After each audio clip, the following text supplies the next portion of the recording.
পত্রমেলা নয়, রায় জানানোর প্ল্যাটফর্ম নয়, বাংলা টেলিভিশনে প্রথমবার সোজাসুজি প্রশ্নের T20। ঘুরিয়ে নাক দেখাই না আমি, যখন তখন রং বদলাই না আমি। স্বর্ণালী প্রশ্ন করব সোজাসুজি।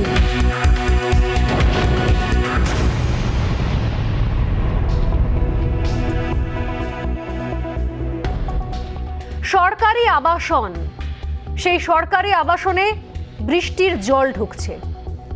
বৃষ্টি হলেই ঘরে হাঁটু সমান জল। প্রশাসন, সরকার, কারোর কোনো হুঁশ নেই, কারণ বৃষ্টি হলেই ঘরে হাঁটু সমান জলটা প্রতি বছরের ছবি, প্রত্যেক বছর। বোধহয় সরকারি আবাসনের ঘরে জল জমা কোনো বড় বিষয় নয় প্রশাসনের কাছে। আর এই গাফিলতির জেরে আজ এক শিশু, একরত্তি শিশু অনাথ হয়ে গেল। কেউ রইল না তার পরিবারের। বাবা, মা, দাদা একসঙ্গে একই পরিবারের তিনজনের মৃত্যু। কে দায় নেবে? খড়দার পাতুলিয়ার সরকারি আবাসনে ঘরের জমা জলে বিদ্যুৎ স্পৃষ্ট হয়ে মৃত্যু হলো একই পরিবারের 3 জনের। বাবা, মা আর প্রিয় দাদা ভাইকে চোখের সামনে মৃত্যুর কোলে ঢলে পড়তে দেখলো 5 বছরের ছোট্ট তিয়ান। সাংবাদিকতার নীতি মেনেই সেই একরত্তি শিশুর ছবি আমরা দেখাতে পারছি না, বিশ্বাস করুন। ওই একরত্তি বাচ্চা যেভাবে ক্যামেরার সামনে হতবাক হয়ে বলছে যে আমার চোখের সামনে আমার মা, বাবা, দাদা ভাই মরে গেল, এটা সাংবাদিকতার পাঠ অন্তত আমাদের শেখায় না দেখাতে। কিন্তু এই ঘটনা নিয়ে তিয়ানের কণ্ঠস্বর আপনাদের শোনাতে চাই।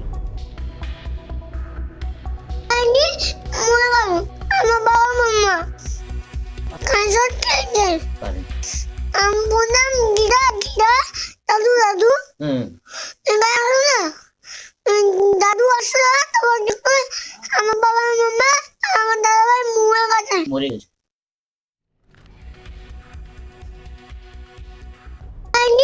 আমার বাবা, মামা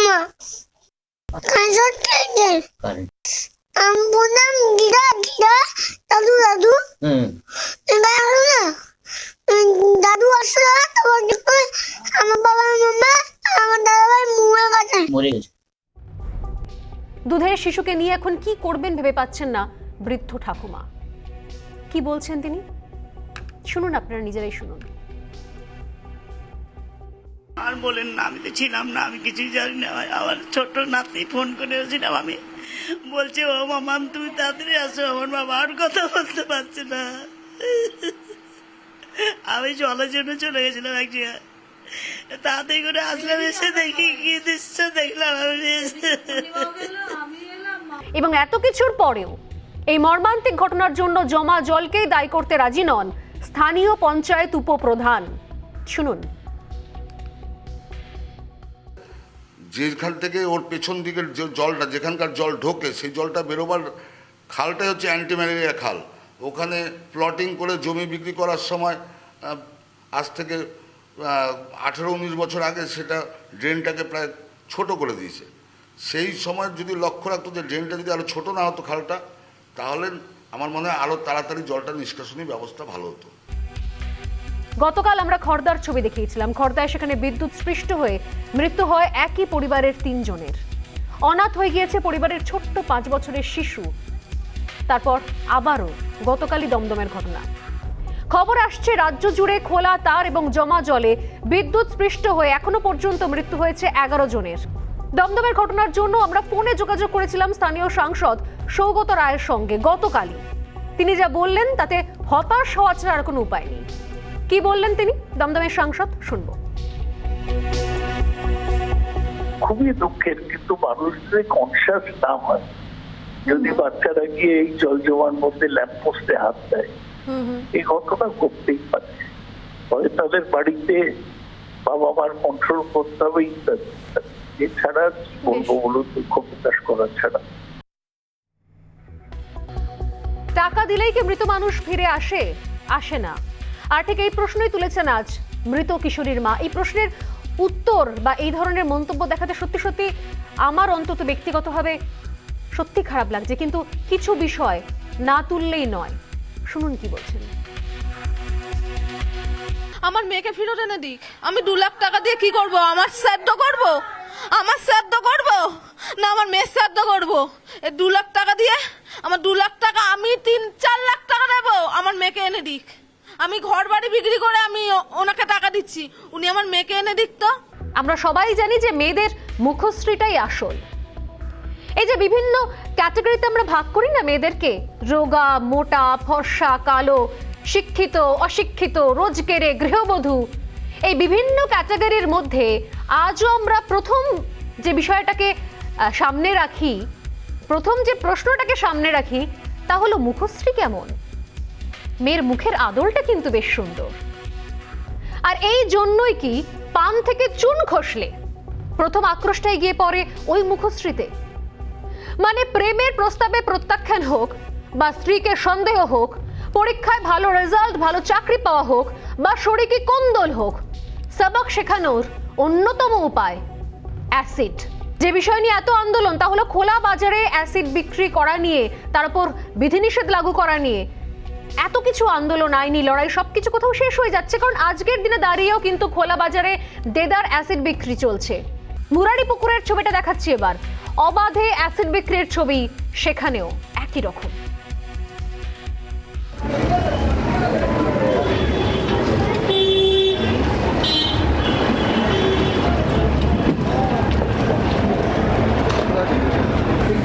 से भाई हार्डवेयर की दुकान में देखी नहीं तो ये रंग का दुकान में देखी। जाइए आगे रंग का दुकान। मैं बोलছি আমার একটু নাইট্রিক অ্যাসিড লাগবে 1/2 লিটার মতো। বাহার থেকে নিয়ে যাবে। আচ্ছা এই কিছুটা দূরে যাই বলবো এখানে অ্যাসিড কারখানা কোথায়? রথ বাগানের ভিতরে, ওখানে সব দুনিয়ার অ্যাসিড সব তৈরি হচ্ছে ওখানে। 1 লিটার মতো বেশি লাগবে না, একটু দেখো না যদি ম্যানেজ করে দেওয়া যায়। কোনো ম্যানেজ নেই, কাঁচের বোতলে দিয়ে দে। বসুন্ধরা, যা দিয়ে শুরু করলাম, আমি যে বিষয়টা দিয়ে শুরু করলাম যে রাজ্যকে রাজধর্ম শেখাতে হচ্ছে আদালতকে।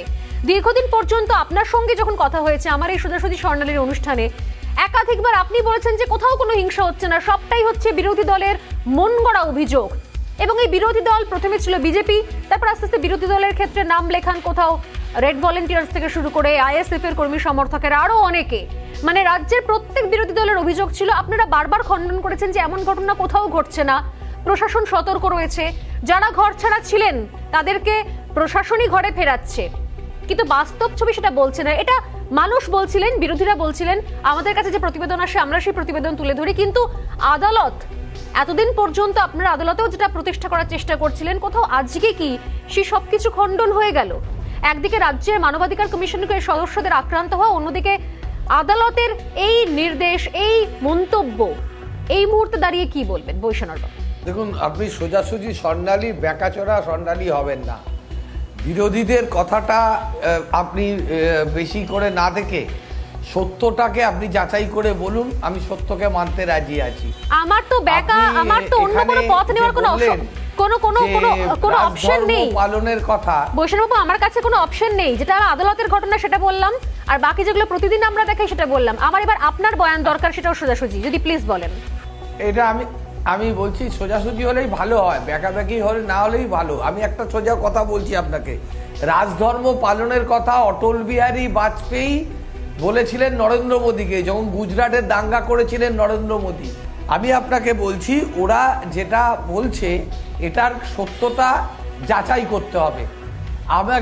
আপনাকে আমি বারবার বলছি, কোর্টে গিয়ে মামলা করে ওরা একটা কথা বলছে, কোর্টকেও একটা রায় দিচ্ছে, মানবাধিকার কমিশনের লোকেরাও এসেছিলেন। অর্থাৎ আপনি বলছেন যে আদালত এমনি সময় নষ্ট করছে, আমাদের যে আইনি ব্যবস্থা রয়েছে সেটা হয়তো সময় নষ্ট করছে। কি মানে আসলে এই সমস্ত গল্প কথা, মনগড়ন কথা, এগুলো শুনে শুনে আদালত সময় নষ্ট করছে, বা যেগুলো এখনো পর্যন্ত যেগুলো আসছে সামনে, যে রায়গুলো দেওয়া হচ্ছে বা যে নির্দেশ দেওয়া হচ্ছে, সেগুলো তাহলে অহেতুক আপনি বলতে চান? কোথাও কিছু ঘটছে না? মহামান্য আদালতের সম্পর্কে আমি বলতে পারি না, কিন্তু যারা মামলাকারী বা মামলা করে যারা নিজেদেরকে জাহির করার চেষ্টা করেন, তারা কিছু কিছু ভুল তথ্য কোর্টের সামনে কখনো কখনো দিয়ে থাকে। মামলা সংক্রান্ত, যেহেতু আমি 31 বছর আইনজীবী হিসাবে কাজ করছি এবং বার কাউন্সিল অফ ওয়েস্ট বেঙ্গলের আমি নির্বাচিত সদস্য, আমি আপনাকে দায়িত্ব নিয়ে বলছি, আদালতের ওপর যা যেগুলো দেওয়া হয় তার সবটাই সঠিক নয়। আমি তো বলছি বারবার বলেছি যে আপনাদের কাছে কোনো তালিকা থাকলে আপনারা প্রশাসনের কাছে জমা দিন, প্রশাসন ব্যাপারটা দেখবে। আমরা চাই না কোনো মানুষ কোনো অশান্তিতে পড়ুক। এই যে বললেন 10 বছরের বদলা নয় বদল চাই, আমি যদি এই প্রসঙ্গে ঢুকতে চাইছিলাম না, আপনি বললেন তাই বলে রাখি। এই 10 বছরের মধ্যে কিন্তু আমরা দেখেছি জায়গায় জায়গায় জমি খুঁড়লেই কঙ্কাল উদ্ধার হতো। প্রিয়াঙ্কা, লোকনাথ এবং আমার দুজনের কাছে বক্তব্য যে এই যে দীর্ঘদিন ধরে রাজ্য সরকারের তরফ থেকে, প্রশাসনের তরফ থেকে, সরকার পক্ষকে যারা প্রতিনিধিত্ব করছেন তাদের তরফ থেকে একটাই বক্তব্য যে সব সত্যি নয়। গতকাল আমরা দেখেছি আমাদের এই প্যানেলে আলোচনা হয়েছে, আজকেও দেখেছি, এর আগেও যখন কথা হয়েছে আমার সঙ্গে বৈষ্ণব বাবুর, তখন আমি একই প্রশ্ন করেছিলাম, উত্তরে উনি বলেছেন যে কোথাও কিছু হয়নি। আজকে উনি বলছেন সবটাই সত্যি নয়, মানে উনি নিজেও জানেন যে উনি এর আগের প্যানেলেই বলেছেন যে কোথাও কিছু হয়নি, আজকে বলছেন সবটা সত্যি নয়। আদালতকে কি মিথ্যা তথ্য দেওয়া যায়? যদি দেওয়া হয় তাহলে সেটা কি কোথাও পরিষ্কার হয় না? বা মিথ্যা তথ্যের ওপর কি আদালত এ ধরনের নির্দেশ দেয়? আপনারা কি বলবেন? প্রিয়াঙ্কা। স্বর্ণালী, এবারে আপনি দেখুন আপনি কার কথা বিশ্বাস করবেন। যারা কালকে বলেছিল যে কিছুই হয়নি, ভোট পরিবর্তী হিংসা পশ্চিমবঙ্গতে হয়নি, বাড়ি ছাড়া কেউ নেই, দোকান লুটপাট হয়নি, ঘর ছাড়া কেউ নেই, আজকে তারা বলছেন তালিকা আমাদের দিন। ওই তালিকা আপনাদের এখন নেওয়ার দরকার নেই, সেই সময় শেষ হয়ে গেছে। তালিকা তো সবকটা জমা হয়ে গেছে NHRC-র কাছে, তালিকা জমা হয়েছে হাইকোর্টের কাছে। সেই জন্য তো মহামান্য আদালত এটা যাচাই করে আজকে এই নির্দেশটা দিয়েছে। ইনি বিশ্বনাথ বাবু, তিনি নিজের একজন আইনজীবী আছেন, তিনি কি বলতে চাইছেন যে এই মহামান্য আদালত কি যাচাই না করে এই নির্দেশটা দিয়েছে? আর আজকে যে শো কজ নোটিশ হয়েছে, এই শো কজ নোটিশ যেটা হয়েছে রাশিদ মুনির খানের উপরে ডিসি, সেটা কি যাচাই না করে হয়েছে? আমরা সবাই দেখেছি, মিডিয়ার মাধ্যমে দেখেছি যে কি করে NHRC মেম্বারের উপরে আক্রমণ করা হয়েছে, কি করে পুলিশ সেখানে দাঁড়িয়ে তামাশা দেখেছে, কিছুই করেনি। আজকে ল এন্ড অর্ডার ফেলিয়ার আছে পশ্চিমবঙ্গতে, এটা তো প্রমাণ হয়ে গেছে। বলার মতন কিছু জায়গা নেই আজকে টিএমসির কাছে।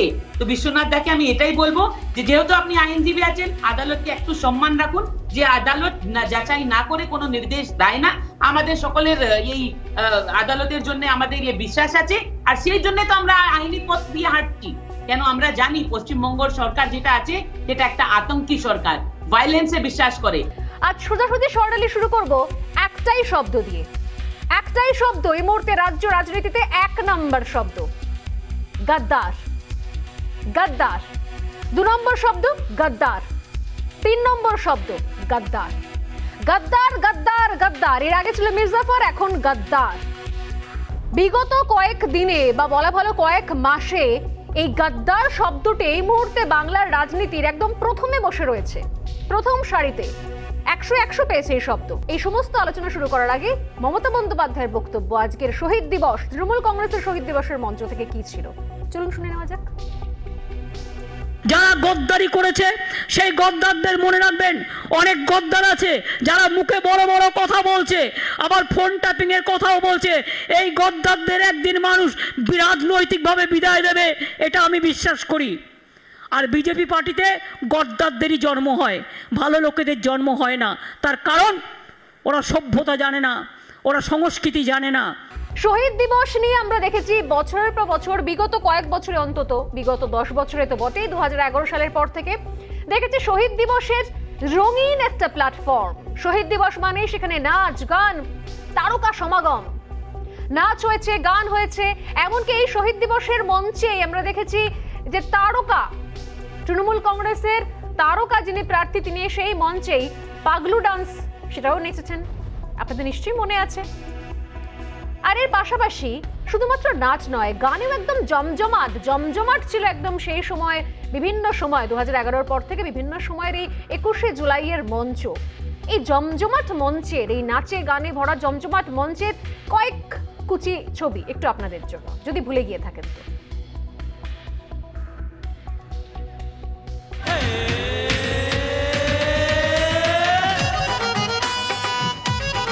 সবাই মিলে তালে তালে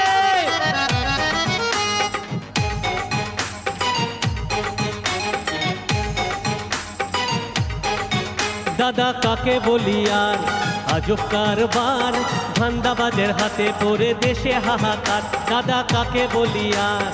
আজব কারবার ধান্দাবাজের হাতে পড়ে দেশে হাহাকার, সবার সাথে সবার বিকাশ তুমি বলেছিলে, 5 বছরে একাই খেলে সবাইকে ভুলে। হচ্ছে প্রতিবাদ, উঠছে যে আওয়াজ, সবাই মিলে একই সুরে চেঁচিয়ে বলি চল চৌকিদার, চোর হ্যায় চোর হ্যায় চোর হ্যায় চোর হ্যায় চৌকিদার, চোর হ্যায় চোর হ্যায়। তাহলে সবাই মিলে যে কোনো সচেতন মানুষই বলবেন একজন ছাত্র কিংবা ছাত্রীর পরিচয় তিনি ছাত্র বা ছাত্রী। আর শুধুমাত্র ছাত্রছাত্রী বা কেন, একজন মানুষেরও প্রথম পরিচয় হওয়া উচিত সে একজন মানুষ। স্কুলের টেক্সট বুকে আমরা ধর্মনিরপেক্ষতার কথা শিখেছি। ভারতবর্ষের সংবিধান ধর্মনিরপেক্ষ। সেখানে উচ্চ মাধ্যমিকের শিক্ষা সংসদের সভাপতির মতো পদে থেকে মহুয়া দাস কি করে বেমালুম ভুলে গেলেন ধর্মনিরপেক্ষতার পাঠ? উচ্চ মাধ্যমিকে প্রথম হয়েছেন যে ছাত্রী, সেই ছাত্রীর ধর্ম পরিচয়, ধর্মীয় পরিচয় বলে ফেললেন অবলীলায়। এবং শুধুমাত্র একবার নয়, বারবার 3 বার এই পরিচয় বললেন তিনি। পরে অবশ্য বিতর্কে ঝড় উঠতেই তিনি ঢোক গিলেছেন। কি বলেছেন মহুয়া দাস শুনে নেওয়া যাক।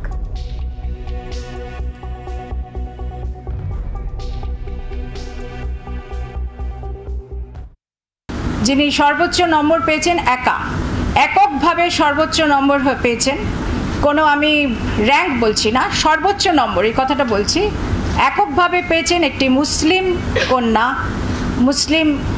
মুর্শিদাবাদ জেলা থেকে একজন মুসলিম লেডি গার্ল, তিনি এককভাবে 499 সর্বোচ্চ নম্বর পেয়েছেন। ইতিহাসে প্রথমবার এরকম ভালো রেজাল্ট করেছে এবং আমি ওর কথা বলার সময় আবেগের বশে বেগম রোকেয়ার কথা মনে করছিলাম, যিনি এই একইভাবে লেখাপড়ায় ভালো এবং ছাত্রীদের মধ্যে থেকে উঠে এসেছিলেন।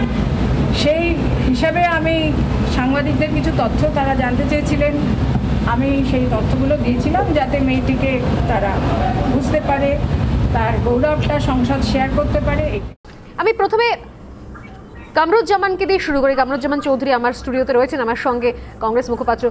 আমার আপনার কাছে প্রশ্ন, যে ছবিটা আমরা দেখলাম, মানে শিক্ষার ক্ষেত্রে আমি জানি না যে আমরা কোনোদিন এর আগে বলতে শিখেছি কি না যে ভারতের রাষ্ট্রপতি একজন মুসলিম, আমরা বলতে শিখেছি কিনা আমি জানি না। যখন সানিয়া মির্জা পদক পান আমরা কি বলতে শিখেছি যে একজন মুসলিম মেয়ে পদক জিতলেন? সেক্ষেত্রে এই জিনিস একদম যে যাহা নিয়ে এত রাজনৈতিক তর্ক বিতর্ক তরজা, তারপর আজকে আমাদের বাংলায় নির্বাচনের পর যেখানে কোথাও কিছু হচ্ছে না, সমস্ত শান্তিপূর্ণ রয়েছে যদি ধরেও নিই আমরা, তাহলে পরীক্ষায় রেজাল্ট ঘোষণার সময় এইভাবে একটি মেয়ের পরিচয় তুলে ধরা হলো, এটা কেমন দৃষ্টান্ত তৈরি করছি আমরা বাঙালিরা বাংলায়? স্বর্ণালী, যে প্রশ্নটা তুমি তুলেছো আজকে বা যে আলোচনাটা এতক্ষণ ধরে তোমার প্রতিবেদনে দেখালে, অনেকটাই তুমি নিজে থেকেই বলে দিয়েছো যে ইন্টেলিজেন্সের কোনো ধর্ম হয় না। একটা ছাত্রী সে ভালো ফল করেছে তার একমাত্র তার লেবার, তার হার্ডওয়ার্ক এবং তার ইন্টেলিজেন্সের মাধ্যমে।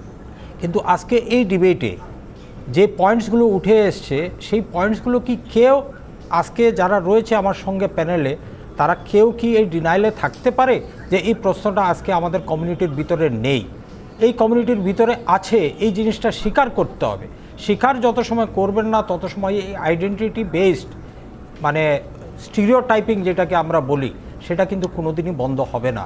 তার কারণ হচ্ছে, দেখুন আজকে যদি মুখ্যমন্ত্রী বলে থাকেন যে এরকম একটা কমিউনিটির ব্যাপারে উনি যে মন্তব্যগুলো দেখিয়েছো তুমি প্রতিবেদন, কালকে মহুয়া দাসের মুখ থেকে বেরিয়েছে সেই কথাগুলো, আলটিমেটলি এই মুহূর্তে রাজ্য সংখ্যালঘু কি পরিস্থিতিতে রয়েছে, দুটা রিপোর্ট আমাদের কাছে রয়েছে। একটা অমর্ত্য সেনের প্রতিচির ইনস্টিটিউটের অ্যাসোসিয়েশন স্ন্যাপ এরা করেছিল একটা রিপোর্ট, তার মধ্যে রয়েছে সাচার কমিটির রিপোর্ট রয়েছে। তা আজকে এত বছর পর সংখ্যালঘু কেন এই কথাটা বলতে হবে মহুয়া দাসকে যে একটা মুসলিম মহিলা, একটা মুসলিম মেয়ে ফার্স্ট হয়েছে, কেন বলতে হবে? সেটা অনেক বড় একটা ফল্ট লাইন কিন্তু আমাদের আজকে বেঙ্গলি সোসাইটির মধ্যে মানে স্পষ্ট বেরিয়ে আসছে। আপনার কাছে আসি, এখনো পর্যন্ত কেন মানে মেধা শিক্ষা এই জায়গার সঙ্গে ধর্ম কিভাবে জুড়ে যায়? উনি বলছেন যে আবেগতাড়িত হয়ে পড়েছেন, আবেগতাড়িত হয়ে কেউ প্রথম স্থানাধিকারীকে শুধুমাত্র মুসলিম মেয়ে মুসলিম মেয়ে মুসলিম মেয়ে এইভাবে বলতে পারেন কোন সভাপতি? আর দ্বিতীয়ত ধরে নিই আমি যে এটা কোথাও ইচ্ছাকৃত হয়ে বলা হয়েছে, যেটা বারবার করে বলা হচ্ছে, তর্ক বিতর্কে উঠে আসছে, তাহলে কি সেই তোষণের রাজনীতির বিষয় চলে আসছে? এই তোষণের রাজনীতি শুধুমাত্র ভালো লাগা বা খুশি করার রাজনীতি, এগুলোর কি আদৌ কোনো প্রয়োজন রয়েছে এই সময়ে দাঁড়িয়ে? কি বলবেন মাসুমদা?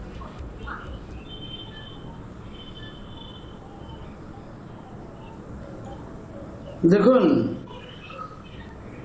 আমাদের কাউন্সিল সভাপতি যেটা বলেছেন সেটা নিয়ে অনেক বিতর্ক হচ্ছে। অনেকে বলছে তার পদত্যাগ চাই, মনে হয় তাকে পদত্যাগ হয়তো করতে হতেও পারে। আমি তাকে খুব বেশি দোষ দেব না। তিনি বলেছেন, তিনি বলে ফেলেছেন, তিনি মুখ ফসকে বলেছেন না পরিস্থিতি পরিপ্রেক্ষিতে বলেছেন, অথবা কারো ইমপ্লিকেশনে বলেছেন, কেউ বলতে বলেছে, কেউ হয়তো তাকে উৎসাহিত করেছে। এই সত্যটা হয়তো কোথাও লুকিয়ে যাচ্ছে। প্রশ্ন হচ্ছে এটা শুধু উনি বলেছেন কেন? এভাবেই তো দেখা হয়। বাংলার মুসলমানদেরকে মোটামুটি এভাবে দেখা হয়। মুসলমানদের মর্যাদা একটা দৈন্যদশা চলছে, জানেন তো। মুসলমানদের সবচেয়ে বড় সংকট আর্থিক সামাজিক শিক্ষা অবশ্যই, কিন্তু তার চেয়ে বড় যেটা সংকট সেটা হচ্ছে মর্যাদা সংকট।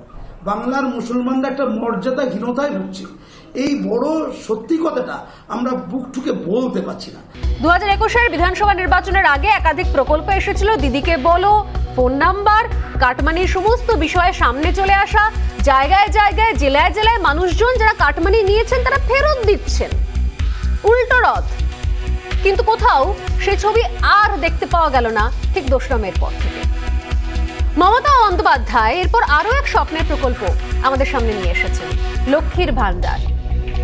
লক্ষ্মীর ভান্ডার এই শব্দবন্ধের সঙ্গে কোথাও যেন বাঙালি মধ্যবিত্ত জীবনে জড়িয়ে রয়েছে। সেই লক্ষ্মীর পাঁচালী, বৃহস্পতিবার, লক্ষ্মীর ভান্ডার, সেই প্রকল্পে সবে মাত্র ফর্ম বিলি শুরু হয়েছে। আর তা শুরু হতেই বিতর্ক। কাটমানি নয়, এবার নতুন শব্দবন্ধ হচ্ছে ট্যাক্স মানি। অর্থাৎ ফর্ম পেতে হলে দিতে হবে পঞ্চায়েতের কর। অভিযোগ এমনই নিদান দিচ্ছেন বীরভূমের ইলাম বাজারের স্থানীয় বিডিও, যদি এমন কোনো নিয়মের কথা প্রকল্পে নেই। এই ঘটনায় বিডিওকে ঘিরে বিক্ষোভও দেখান গ্রামবাসীরা। স্বাভাবিকভাবেই দিকে দিকে জন্মাচ্ছে ক্ষোভ। কি অভিযোগগুলো সামনে উঠে আসছে শুনবো। লক্ষ্মী ভান্ডার বেরিয়েছে, আমাদের অনেকের অ্যাকাউন্ট নেই, তো আমরা অ্যাকাউন্ট করার জন্য 3 দিন ধরে ঘুরছি। এক তো cyber cafe form fill up হবে, 20 জনের বেশি নিচ্ছে না, তাহলে এখন আমরা কি করব বলুন? তারপরে দেখা যাবে লক্ষ্মী ভান্ডার বন্ধ। দিদিকে বলুন আমাদের হেল্প করতে। আমি এসেছিলাম একটা সার্টিফিকেট নিতে লক্ষ্মী ভান্ডারের জন্য, এইটা আনিনি বলে আমার ঘুরি দেওয়া হয়েছে। বলছে 21-এর ইনকাম ট্যাক্স দেবে তবে সার্টিফিকেট পাবে। আজকে সকালে এসেছি, আর স্যার আমি ট্যাক্স না দিলে পাবো না। ওই না, আর কেন পাবো না? ওই তুমি প্রধানের সঙ্গে দেখা করো। আমি জানি না, যিনি ট্যাক্স নিচ্ছেন তিনি বলেছেন আমাকে নিজে। আমার এই জায়গা থেকে প্রশ্ন, আমি আমাদের সঙ্গে রয়েছেন রাজলক্ষ্মীও রয়েছেন, দেববাবু তো রয়েছেন, ইন্দ্রজিৎ ঘোষও রয়েছেন। এই যে একাধিক প্রকল্প, দেববাবুর কাছেও বক্তব্য, আমার ইন্দ্রজিতের কাছেও বক্তব্য যে এর আগেও শুধুমাত্র কাটমানি ইস্যু, তখন আমরা দেখলাম দিদিকে বলো প্রকল্প। কোথায় গেল দেবুদা আপনাদের দিদিকে বলো প্রকল্প? এই যে আপনি বলছেন যে সব নিয়ন্ত্রণ হবে, দিদিকে বলো প্রকল্প কোথায় গেল? 5 টাকার ডিম ভাত কোথায় গেল? সমস্ত নির্বাচনের স্ট্যান্ড ছিল, ধরে নির্বাচনের প্রমোশন ছিল, তাহলে এগুলো আমাদের মুক্তি ঘটেছে, অনেক চোর চলে গেছে বিজেপিতে। কি অদ্ভুত, মানে আপনাদের কাটমানি বিতর্ক নিয়ে মাথা ব্যথা নেই?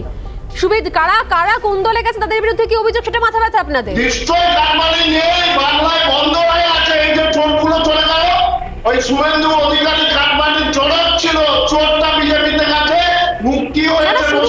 শুধুমাত্র আপনাদের লোকজন তো চলে গেল নয়, আপনাদের তো প্রকল্পও চলে গেল নির্বাচনের পর।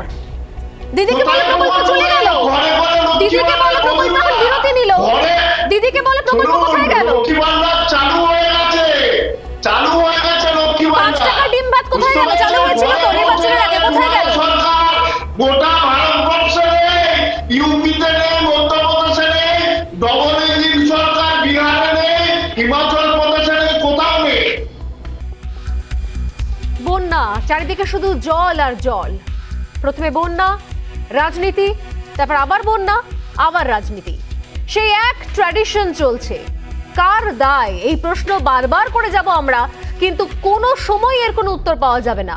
কারণ ওই যে বললাম, একটা গোল বৃত্ত ঘুরছে, বন্যা, রাজনীতি, আবার বন্যা, আবার রাজনীতি, আবার বন্যা, কোনো উত্তর নেই। সাধারণ মানুষজন যারা এই রাজনীতির বোড়ে তাদের কি বক্তব্য শোনা যাক।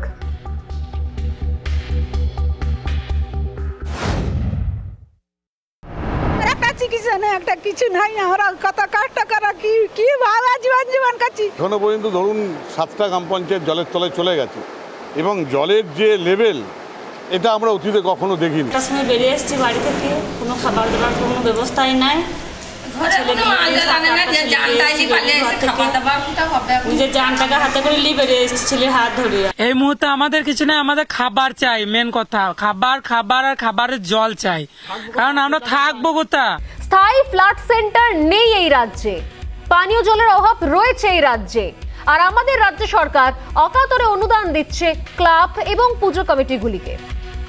এই জায়গাতেই তো প্রশ্ন, কারণ যদি সম্প্রতি, খুব পেছনে যাওয়ার দরকার নেই, খুব রিসেন্ট ঘটনা বলি, সম্প্রতি 26,000 পুজো কমিটিকে 50,000 টাকা করে অনুদান দিয়েছে রাজ্য। যদি হিসেব করি, অঙ্ক কষি, তাহলে হিসেবটা দাঁড়ায় 130 কোটি টাকা। একটি স্থায়ী ফ্লাড সেন্টার তৈরি করতে খরচ হয় 50 থেকে 60 লক্ষ টাকা। 130 কোটি টাকায় কমপক্ষে 200টি ফ্লাড সেন্টার হয়ে যেত, তৈরি করা যেত। আর একটা হিসেব দিয়ে এবার খেলা দিবস, যে খেলা দিবস পালনের জন্য 25,000 ক্লাবকে 15,000 করে টাকা অনুদান দিয়েছে রাজ্য সরকার। এটাও হিসেব করলে, অঙ্ক কষলে যা দাঁড়ায়, সেই সংখ্যাটা হচ্ছে 37 কোটি 50 লক্ষ টাকা। এই 37 কোটি 50 লক্ষ টাকায় 75টি স্থায়ী ফ্লাড সেন্টার তৈরি করা যেত। অর্থাৎ রাজ্যে খেলা এবং পুজো উৎসব অকাতরে সরকারি কোষাগার থেকে কোটি কোটি টাকা খরচ হচ্ছে প্রতি বছর। কিন্তু ত্রাণ নিয়ে চলছে হাহাকার, ত্রাণ শিবিরের অভাব চোখে পড়ার মতো। দিকে দিকে ত্রাণের হাহাকার রয়েছে, তবুও অকাতরে চলছে পুজো আর খেলা দিবসের নামে সরকারি অনুদান। এক এক করে বলি তাহলে, মানে এই ঘটনায় রীতিমতো ক্ষুব্ধ মুখ্যমন্ত্রী আজকে স্পষ্ট। এমনকি স্বাস্থ্য ভবন, কলকাতা পুরসভাও দায় এড়াতে পারে না বলে জানালেন মমতা বন্দ্যোপাধ্যায়। দেবাঞ্জনের মতো প্রতারকদের মুখ্যমন্ত্রী এদিন সন্ত্রাসবাদীদের সঙ্গে তুলনা করেছেন। তিনি ঠিক কি বলেছেন আমরা শুনবো আজ নবান্নে। প্রথমে শুনে নেওয়া যাক। এরকম কিছু কিছু লোক আছে দেখতে সুন্দর এবং তারা সেজে গুজে টিপটাপ থাকে এবং তারা প্রতারণা করে বেড়ায়। কখনো চিফ মিনিস্টারের সই নকল করে, কখনো প্রধানমন্ত্রীর সই নকল করে, কখনো গভর্নমেন্টের সই নকল করে। এইসব কাজগুলো করে, এদের আমি মানুষ বলে মনে করি না, অমানুষ বলেও মনে করি না। এদের এই সমাজে থাকার যুক্তিযুক্ততা নিয়ে আমার, যদি কাউকে বড় টেরোরিস্ট বলা যায়, মানুষের জীবন নিয়ে যারা খেলে, এরা টেরোরিস্টদের থেকেও ভয়ঙ্কর। এবং ডিস্ট্রিক্ট অ্যাডমিনিস্ট্রেশনকেও বলে দেওয়া হয়েছে এবং পুলিশকেও, পুলিশের চোখের সামনে এরকম কে কোন অফিস চালাচ্ছে, কে কি ব্যবসা চালাচ্ছে, এগুলো মাঝে মাঝে সারপ্রাইজ ভিজিট করে দেখা দরকার, চেক করা দরকার বলে আমি মনে করি। এবং এক্ষেত্রে পুলিশ তার দায়িত্ব এড়াতে পারে না, কর্পোরেশনও তার দায়িত্ব এড়াতে পারে না, এটা আমি ব্যক্তিগতভাবে মনে করি। এবং তাদের অলরেডি অ্যালার্ট করা হয়েছে, পুলিশকেও অ্যালার্ট করা হয়েছে, কর্পোরেশনকেও অ্যালার্ট করা হয়েছে। এবং সাধারণ মানুষ তারাও কেউ আমাদের প্রথমে জানায়নি, মিমিদের ঘটনাটা হলো বলে আমরা জানতে পারলাম। থ্যাঙ্কস, যে ঘটনাটা আমরা জানতে পেরেছি। মানে সাধারণ মানুষেরও একটা দোষ রয়েছে, সাধারণ মানুষ কেন এই ঘটনাটা শুরুতে জানায়নি? তদন্ত যত গভীরে গেছি আমরা, ততই কোথাও প্রভাবশালী যোগ সামনে এসেছে। দেবাঞ্জনকে সহযোগিতার অভিযোগ উঠেছে প্রশাসনেরই একাংশের বিরুদ্ধে। কারণ দেবাঞ্জন দেব দীর্ঘদিন ধরে যে কর্মকাণ্ড করে বেড়াচ্ছিল বা যেভাবে নিজের সাম্রাজ্য সাজিয়ে বসেছিল, সেটা প্রশাসনের মদত ছাড়া সম্ভব কি? বোধহয় সম্ভব নয়। তাই মুখ্যমন্ত্রী যখন কাউকে রেয়াত না করার বার্তা দিচ্ছেন, তখন নিঃসন্দেহে ভরসা জাগে। বহুদিন বাদে বামেদেরকে পথে দেখতে পাওয়া গেছে, কিন্তু যে ইস্যু নিয়ে নেমেছেন আপনারা, মানে কোথাও এই যে বিষয়গুলো সামনে উঠে আসছে শতরূপ, যে মানুষের দায় ছিল, নিঃসন্দেহে পুরসভা স্বাস্থ্য দপ্তরের দায় ছিল, মানুষও দায় এড়াতে পারে না। তারা কেন ভুল জায়গায় টাকা রাখেন, তারা কেন যখন SMS পান না, ভ্যাকসিন নিয়ে তারা কেন সরব হন না, কেন সেই সাংসদকেই সরব হতে হয়? তো এই বিষয়গুলো নিয়ে তো প্রত্যেকেরই তো দায় ছিল অনেক আগে থেকে। কি বলবেন শতরূপ?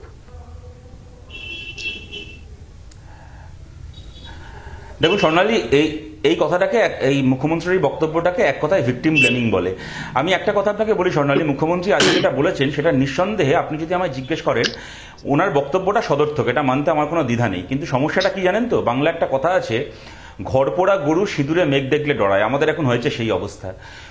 সারদার ঘটনাটা সামনে আসার পরে কুণাল ঘোষের বিরুদ্ধেও মুখ্যমন্ত্রী বা ওনার দলের পক্ষ থেকে এরকম অনেক সদর্থক কথা বলা হয়েছিল। কুণাল ঘোষ গ্রেপ্তার হয়েছিলেন, মুখ্যমন্ত্রীর গঠন করা সিট কুণাল ঘোষকে গ্রেপ্তার করেছিল।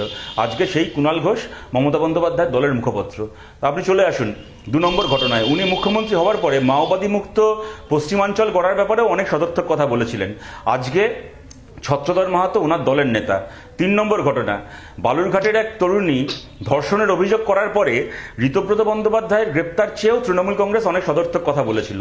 ঋতব্রত ব্যানার্জি এখন তৃণমূল কংগ্রেসের নেতা, so an and so fourth. আমি একটা পর একটা ঘটনা বলে যেতে পারি। তাই অতীতের ট্র্যাক রেকর্ড দেখলে আমাদের এখন আশঙ্কা হয় যে কয়েক মাসের মধ্যে এখন যেখানে দেবাংশু বসে আছে ওই চেয়ারে দেবাঞ্জন বসে থাকবেন। জেল থেকে বেরিয়ে আসার কয়েকদিন পরে তৃণমূলের মুখপত্র হিসেবে দেখবো রিপাবলিক বাংলা দিয়ে দেবাঞ্জন এসে বসে আছেন। আমাদের অভিজ্ঞতা আমাদের কি আশঙ্কিত করছে। আজকে নিঃসন্দেহে মুখ্যমন্ত্রী শেষ পর্যন্ত আমরা লাগাতার শুরু থেকে ছিলাম ক্যাম্পেনে। আজকে মুখ্যমন্ত্রী তিনি প্রতিক্রিয়া জানিয়েছেন, তিনি মুখ খুলেছেন, তিনি বলেছেন যে কাউকে রেয়াত নয়, কিন্তু কাকে রেয়াত করা হবে না, কাদের কোথায় মানে ঠক বাজতে গা উজাড় হয়ে যাবে না তো দেবাংশু। একজন এই যে ভুইফোর, আমি যে শব্দটা নিয়ে আমার আপত্তি ছিল, দেবাঞ্জন দেবের মতো এরকম কত দেবাঞ্জন রয়েছে, এর কি কোনো ইয়ত্তা রয়েছে? একটা দেবাঞ্জন দেব সামনে এসেছে, কেন আজকে একটা দেবাঞ্জন দেব সামনে আসার সঙ্গে সঙ্গে বাকি সমস্ত ব্যক্তিগত ক্যাম্পগুলোকে বন্ধ করে দেওয়া হলো? এতদিন পর্যন্ত আপনারা বলছিলেন যে ক্যাম্প নিয়ে কোনো সরকারি গাইডলাইন নেই, তাহলে রাতারাতি গাইডলাইন তৈরি হয়ে গেল। মানে এই জিনিসগুলো নিঃসন্দেহে আপনার মুখ্যমন্ত্রী বলছে কাউকে রেয়াত করা হবে না, অত্যন্ত অসাধারণ উদ্যোগ, কিন্তু যে ক্ষতি হয়ে গেল সেই ক্ষতির ড্যামেজ কন্ট্রোল কিভাবে করা সম্ভব? না, সেই ক্ষতি কিভাবে ড্যামেজ করা সম্ভব সেটা আপনারা সাজেশন দিন। কারণ সেটা যদি ড্যামেজ মানে যাদের শরীরে ওই একটা ভ্যাকসিনের নাম করে যেটা প্রবেশ করানো হয়ে গেছে, সেটা যদি কোনোভাবে বার করা সম্ভব হয় বা কোনোভাবে কি সম্ভব, সেটা তো সরকারের মতো করে কাছে যদি সংবাদ মাধ্যমের কাছে বা বিরোধী দলের কাছে সাজেশন থাকে তাহলে সেটাও আপনারা দেখাতে পারেন। প্রথম কথা। দ্বিতীয় কথা হচ্ছে আমি তো বলছি, গুলি করার পরে শাস্তি অন্য হয়, গুলি বার করা হয় না সাজেশন। না, আমি তাহলে আপনি বলছেন কেন ড্যামেজ কন্ট্রোলটা কিভাবে হবে? একটা ঘটনা ঘটে গেছে, সেটা থেকে সরকার শিক্ষা নিয়েছে। সরকার শিক্ষা নেওয়ার পর সরকার তার প্রিভেন্টিভ জিনিস বার করেছে। আপনি বলুন না, আপনারা তো সংবাদ মাধ্যমে কাজ করেন, আপনারা তো বিভিন্ন জায়গার মাঝে মধ্যে ঝুলন পূর্ণিমার ছবি দেখান, কোথায় নাকি কে বোম বাজছে, এই সমস্ত আপনারা ভেতর থেকে বার করে আনেন। আপনারা কেন দেখাতে পারেননি? আমি বলছি আপনারা তো সংবাদ মাধ্যমের সাথে যুক্ত ছিলেন। যদি প্রশাসন, আমি বলছি শুনুন, ভুয়া ক্যাম্প চলছে সেই সেটা সংবাদ, আরে আপনি আপনার আজকে তো পরিষ্কার করেই দিয়েছেন মুখ্যমন্ত্রী, তিনি বলেছেন যে মানুষের দায় রয়েছে। আমাদের তো দায় রয়েছে। আমার কথাটা কমপ্লিট, আমাকে একটু আমার কথাটা কমপ্লিট করতে দেন, তারপরে আপনার যে প্রশ্নগুলো আছে সেটা আপনি করবেন। আমার বলছেন আপনার দায়টা আমাদের, যে যারা আগে থেকে অভিযোগ জানায়নি তাদের দায়। আচ্ছা ঠিক আছে, বলুন প্লিজ। আমি বলিনি, হ্যাঁ, তারপরে আপনি বলুন। প্রথম কথা হচ্ছে যে একটা ঘটনা ঘটে গেছে, একটা মানুষ, একটা জোচ্চোর, একটা ঠকবাজ মানুষ, সে কিছু মানুষকে, সাধারণ মানুষকে ঠকিয়ে সে তার যে কাজটা করার করেছে। তার পরবর্তীকালে মিমি চক্রবর্তী তিনি এই ব্যাপারটা সামনে এনে দিয়েছেন, তারপরে পুলিশ প্রশাসনের তরফ থেকে তাকে অ্যারেস্ট করা হয়েছে খবর পাওয়া মাত্র, এবং তিনি অ্যারেস্ট হওয়ার পরে আজকে মুখ্যমন্ত্রী স্পষ্ট করে বলেছেন কতটা মানে মমতা বন্দ্যোপাধ্যায়ের বক্তব্য আপনারা প্রত্যেকে শুনেছেন, সেই জায়গা থেকে যা আরো প্রিভেন্টিভ যে জায়গাগুলো দেখার দরকার সেই জায়গাগুলো সরকারের তরফ থেকে দেখা হচ্ছে বা দেখা হবে, সেটা নিয়ে আমার কোনো বক্তব্য নেই। দিনভরের যে ছবি হলো, মানে এই ছাপ্পা ভোট, ভুয়ো ভোটার ধরানো, দৌড়ে পালাচ্ছে, কোথাও পুলিশ ধরছে, মানে কোথাও কি মনে হচ্ছে যে বিরোধীদের যে দাবি ছিল কেন্দ্রীয় বাহিনী বা পুলিশের, কলকাতা পুলিশের ব্যর্থতা মনে হচ্ছে না? কেন্দ্রীয় বাহিনী ভোট দেয় না, কেন্দ্রীয় বাহিনী রেখেই বিজেপি অনেক ভোটে হেরেছে। এই যে বাই ইলেকশনগুলোতে আমাদের কুচবিহারের, তারপরে বিভিন্ন জায়গায় যে বাই ইলেকশনে সব জায়গায় 1 লাখ 1.5 লাখ ভোটে হারছে, কেন্দ্রীয় বাহিনী ছিল সব। ভবানীপুর, কেন্দ্রীয় বাহিনী থাকুক না থাকুক ভোট মানুষ দেয়, মানুষের ভোটে তৃণমূল কংগ্রেস জিতবে। আর এখানে কোনো কিছু নেই, কিছু জায়গায় উত্তপ্ত করা হয়েছে আর কিছু জায়গায় লাফালাফি হয়েছে, সেটাও 2-4টে জায়গায় আমি বিশ্বাস করি। বাদবাকি ওভারঅল কিন্তু কলকাতার মানুষকে আপনি দোষ দিতে পারবেন না, তাদের খুব স্বতঃস্ফূর্তভাবে উৎসব করতে করতে ভোট হয়েছে, ঠান্ডা ছিল, রোদ্দুর ছিল, খুব সুন্দরভাবে মানুষ আনন্দ করে ভোটটা করেছে। কলকাতার মানুষকে এরকম ভাবে বিজেপি যদি অপমান করে এটা ঠিক হবে না। কিন্তু আমার এই জায়গাতেই প্রশ্ন যে সব সময় শুধুমাত্র বিরোধীরা নয়, স্বাস্থ্য পরিকাঠামো আমরা 144টা ওয়ার্ডে তৈরি করেছি। হ্যাঁ, আমি স্বাস্থ্য পরিকাঠামো নিয়ে আমি আসছি অতীন্দা। বিরোধীরা শুধুমাত্র নয়, এমনকি আমি কিছুক্ষণ আগে বলছিলাম যে সোশ্যাল মিডিয়াতে পর্যন্ত একটা ফ্রেজ কোথাও ভাইরাল, যে কলকাতা হতে চেয়েছিল লন্ডন, বানাবার কথা ছিল লন্ডন, হয়ে গেছে ভেনিস। এরকম তো সোশ্যাল ট্রোলিং আমরা দেখেই থাকছি। তো এই জায়গা থেকে দাঁড়িয়ে বিরোধীরা বারবার অভিযোগ করেন যে এই খালগুলো, বাগজোলা খাল থেকে শুরু করে একাধিক খাল সংস্কার করা হয় না, সেখানে মাটির নিচে আর লাল সাদা রং করা হয় না। তো এগুলো কি মনে হয় কি একটু বাড়তি এবার গুরুত্ব দিয়ে দেখতেই হবে? আমি একটা কথা বলি, আমি বলি যে এই বছরে 2021-এ পৃথিবীর বিখ্যাত নামকরা শহরগুলি জলমগ্ন হয়েছে। ভারতবর্ষের মধ্যে দিল্লি, চেন্নাই, মুম্বাই, ব্যাঙ্গালোর জলে মানুষ নৌকা চলছে, জলমগ্ন হয়েছে, সেই দৃশ্য আছে। তো কলকাতায় নৌকা চলছে এই দৃশ্য আপনি দেখাতে পারেননি, আপনারা টিভি চ্যানেলগুলো দেখাতে পারেননি যে কলকাতায় নৌকা চালানো হচ্ছে। তো চেন্নাই নৌকা চলছে, চেন্নাই একটি প্ল্যান সিটি। বেঙ্গালুরুতে নৌকা চলছে প্ল্যান সিটি, মুম্বাইতে নৌকা চলছে প্ল্যান সিটি, দিল্লিতেও বোট চালাতে হয়েছে প্ল্যান সিটি। তো এটা আপনারা সবাই দেখেছেন। তো সর্বতই কলকাতায় এবছরে যে বৃষ্টি হয়েছে, আবহাওয়াবিদরা যারা পরিসংখ্যান রাখেন তারা বলছে 100 বছরের ইতিহাসে সবথেকে বেশি বৃষ্টি হয়েছে। তারপরেও কলকাতার জল কিন্তু নেমে গেছে। তো সর্বতই এগুলো যারা সবসময় রাজনীতির কথা বলেন, আর সোশ্যাল মিডিয়া অত্যন্ত স্ট্রং, সামান্য ঘটনা হলেই সেটা অনেকক্ষণ ধরে দেখানোর সুযোগ থাকে। একটা শহর আছে, যে শহরটা 300 বছরের শহর, যে শহরে 220 স্কোয়ার কিলোমিটার এরিয়ার মধ্যে 60 লক্ষ মানুষ বাস করে, 60 লক্ষ মানুষ প্রতিদিন কর্মসূত্রে আসে, এটা 2011 সেন্সাস বলছে। তো এতগুলো চাপ নিয়ে একটা আনপ্ল্যান্ড সিটি, অপরিকল্পিত শহর, আমরা যে সব পরিষেবা দিচ্ছি, আমি নিজে জার্মানিতে গিয়েছিলাম, জার্মানির ডুসেলডর্ফের মেয়র অবাক হয়ে গেছে যে এত জনসংখ্যা নিয়ে আপনারা পৌর পরিষেবা কীভাবে দিচ্ছেন। বাংলাদেশেও কুমিল্লার একটি ঘটনাকে অবলম্বন করে বেশ কিছু দুষ্কৃতী গোটা দেশকে অশান্ত করে তোলে। বোঝাই যাচ্ছিল যে ধর্মান্ধ কিছু মানুষ সুযোগের সদ্ব্যবহার করার চেষ্টা করছিল, কিন্তু বেশিক্ষণ স্থায়ী হলো না তাদের চেষ্টা। সবকিছুর মধ্যেই কোথাও বাংলাদেশ সরকার প্রশাসন কড়া হাতে বিষয়টা দমন করার চেষ্টা করে, কিন্তু এসবের মধ্যেও প্রাণ গেল এক ইসকন সদস্যের। আঘাত লাগলো অন্যের সত্যি সত্যি আবেগে, ইসকনের আবেগে, যে আবেগ রয়েছে বিশ্ব জুড়ে ছড়িয়ে রয়েছে। তাই প্রতিবাদও হলো বিশ্ব জুড়ে। বাংলাদেশের নোয়াখালীর ঘটনায় প্রথম থেকেই প্রতিবাদের সুর চরমে তুলেছিল ইসকন কর্তৃপক্ষ। রাষ্ট্রসংঘ থেকে শুরু করে আমেরিকা, মরিশাস থেকে শুরু করে লন্ডন, কোথাও প্রতিবাদ করতে বাকি রাখেননি তারা। আমার রাধারমণ বাবু, আপনার কাছেও প্রশ্ন, যে এইভাবে যে বিশাল একই সঙ্গে একটা সুরে কোথাও গোটা ইসকন সামিল হলো, ইসকনের বিভিন্ন প্রান্তের মানুষজন তারা এক জায়গায় দাঁড়িয়ে কোথাও এক সুরে কোথাও এই প্রতিবাদ করলেন, সেই জায়গা থেকে দাঁড়িয়ে কি মনে হয় যে ইসকন কি প্রতিবাদের নতুন একটা ভাষা তৈরি করলো? এবং একই সঙ্গে এইভাবে শান্তিপূর্ণ প্রতিবাদ শুধুমাত্র, বরাবর আমরা বলে এসেছি যে চোখের বদলে চোখ নয়, আমরা শুধুমাত্র শুনে এসেছি, কিন্তু আজকে যেভাবে যে শান্তিপূর্ণ প্রতিবাদের মধ্যে দিয়ে ইসকন একটা অন্য প্রতিবাদের একটা কোথাও ছবি তুলে ধরলো, এটা কি সত্যি সত্যি সমাজের সমস্ত স্তরের কাছে আপনাদের বার্তা পৌঁছে গেল বলে আপনাদের মনে হচ্ছে? আপনার কি মনে হয় প্রতিবাদ নিয়ে?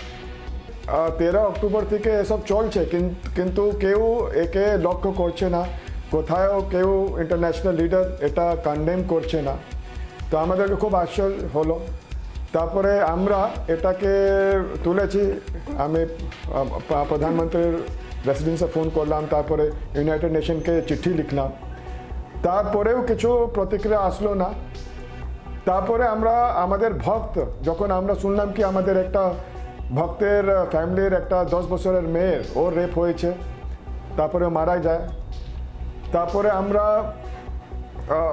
ভক্ত যখন জানতে পারলো, তাহলে তখন আমরা নিউ ইয়র্কে, রাশিয়াতে রাস্তায় ভক্ত বেরোতে শুরু করলো। তারপরে আমরা কল নিলাম কি ঠিক আছে 23 অক্টোবরকে আমরা পুরো বিশ্বতে 150 দেশে 700 মন্দিরে বড় প্রতিবাদ করব। যখন এটা অ্যানাউন্স করলাম আর যখন ভক্তরা ডেমনস্ট্রেট করতে রাস্তায় নেমে শুরু করলো, তখন ইউনাইটেড নেশন, আমি চিঠি লিখেছিলাম স্যাটারডে, কিন্তু ইউনাইটেড নেশন মানডেকে ইভিনিংয়ে তারপরে ওরা কন্ডেম করলো, ওখানকার রেসিডেন্স কমিশনার ইউনাইটেড নেশনের বাংলাদেশের। তার নেক্সট দিন সকালে আমেরিকান প্রেসিডেন্টের অফিস থেকে ওটা কন্ডেম করা হলো। তারপরে আমরা দেখলাম তুলসী গ্যাবার্ড আর অনেক বড় বড় পলিটিশিয়ান নেতারা কন্ডেম করলো। তারপরে বাংলাদেশের প্রধানমন্ত্রী উনি স্টেপ নিলেন। 2-3 দিন থেকে আমি শুনছি কি ওখানে কেউ মারা যায়নি, হিংসাটা অনেক কম হয়ে গেছে। কিন্তু এটা প্রশ্ন করতে হবে কি একটা দেশে 80% একটা কমিউনিটি শেষ হয়ে যাচ্ছে, আর তো এটা প্রশ্ন করা উচিত না? আমরা দেখলাম কি আমরা যেটা এক্সপেরিয়েন্স করলাম যখন আমরা রাস্তায় নেমেছি তখন ওয়ার্ল্ড লক্ষ্য করতে শুরু করলো। একই সঙ্গে সেখানে যে বর্বরতা চলছে সেই ছবি আমরা তুলে ধরছি, তালিবানি বর্বরতা। কিন্তু এর মধ্যে আরো একটা ছবি তুলে ধরছি বিগত 2 দিন ধরে অন্তত, তা হলো পাঞ্চশিরের ছবি। পাঞ্চশির আফগানিস্তানে হিন্দুকুশ পর্বতমালার পাদদেশের একটা অঞ্চল পাঞ্চশির। কেন বারবার পাঞ্চশিরের নাম উঠে আসছে খবরের শিরোনামে? কারণ কোথাও এই মুহূর্তে প্রতিরোধের অপর নাম হয়ে দাঁড়িয়েছে পাঞ্চশির। পাঞ্চশির শব্দের অর্থ হচ্ছে 5টি সিংহ, আসল নাম পাঞ্চশের। পাঞ্চশের থেকে এসেছে পাঞ্চশির। আর সেই পাঞ্চশিরেই সিংহের মতো প্রবল বিক্রমে লড়ছে নর্দার্ন অ্যালায়েন্স। এলাকা দখল তো দূরের কথা, এখনো পাঞ্চশিরকে ছুঁতে পারেনি তালিবানরা। তাই আফগানবাসীদের কাছে, আফগানিস্তানের বাসিন্দাদের কাছে এখন আশার আলো নর্দার্ন অ্যালায়েন্স।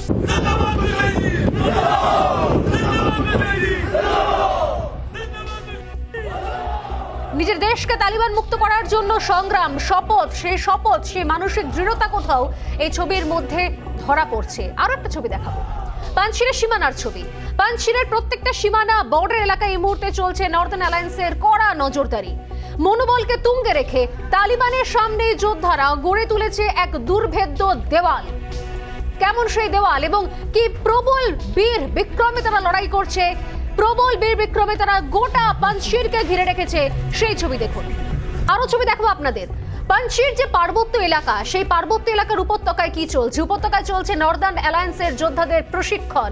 আমি শুরুতেই বললাম যে প্রত্যেকে কিন্তু যোদ্ধা নন, এরা প্রত্যেকে যোদ্ধা নন, প্রত্যেকে আগে থেকে প্রশিক্ষণ নিয়ে থাকেননি এবং এদের সঙ্গে হয়তো অনেকের যুদ্ধের দূর পর্যন্ত কোনো সম্পর্ক ছিল না। সাধারণ আফগান যারা সমতলের বাসিন্দা, অনেকে কাবুল থেকে এসেছে, অনেকে আন্দারাব থেকে এসেছে, অনেকে গজনি থেকে এসেছে, তারা এসে দলে দলে যোগ দিয়েছে সাধারণ আফগান এই নর্দার্ন অ্যালায়েন্সের সঙ্গে।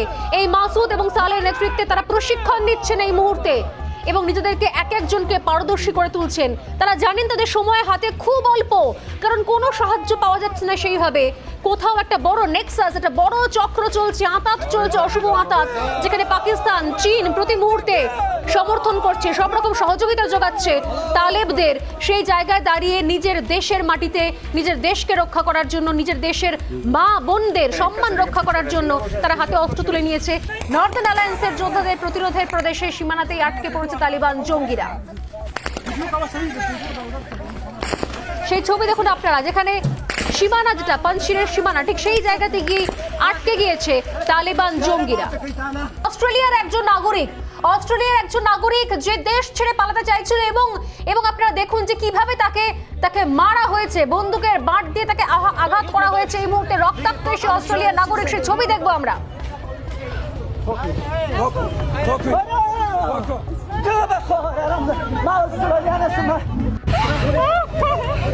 They hit me, but I'm Australian citizen. They hit me, but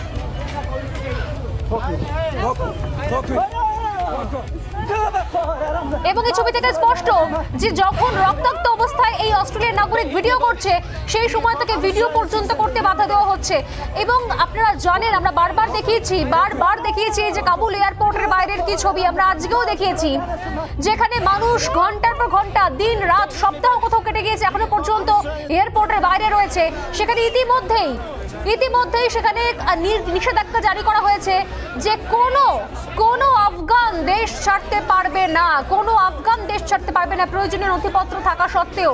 কিভাবে তারা পোস্টার ব্যানার হাতে রেখে তারা অপেক্ষা করছে যে যদি বিশ্বের দরবারে, যদি বিশ্বের অন্যান্য প্রান্তে মিডিয়ার মাধ্যমে পৌঁছয় তাদের এই দাবি। কারণ ইতিমধ্যেই পুরো সমস্ত গেট, যা সমস্ত প্রবেশদ্বার রয়েছে এয়ারপোর্টে প্রবেশ করার সবকিছু বন্ধ করে দেওয়া হয়েছে। সেখানে বারবার গোলাগুলি চলছে, সশস্ত্র বাহিনী মোতায়েন করা হয়েছে এবং কাউকে সেখানে প্রবেশ করার অধিকার দেওয়া হয়নি। এর চক্করে পড়ে যে ছবি দেখতে পাওয়া যাচ্ছে যে অন্যান্য দেশের নাগরিকরা তারা পর্যন্ত চূড়ান্ত হয়রানির শিকার হচ্ছেন। কিন্তু এই জায়গা থেকে দাঁড়িয়ে পাল্টা যে ছবি দেখাবো এই মুহূর্তে, সেই ছবি দেখলে আপনাদেরও হাড় হিম হয়ে যাবে। কারণ তালিবানরা ইতিমধ্যেই ইন্টারিম যে কাউন্সিল, যে সরকার তৈরি হবে, তাদের যে সরকার তৈরি হবে সেই ইন্টারিম কাউন্সিলের একটা তালিকা পর্যন্ত, সেই ক্যাবিনেটের তালিকা পর্যন্ত বানিয়ে ফেলেছে। কে কে আছে সেই তালিকায় সেটা দেখে নেওয়া যাক, যে এই নৃশংসতার মুখ কারা কারা হতে চলেছে, অর্থাৎ ভবিষ্যতে আফগানিস্তান কাদের হাতে থাকবে, নজর রাখা যাক সেদিকে। ক্যাবিনেটের অন্যতম মুখ আব্দুল্লাহ।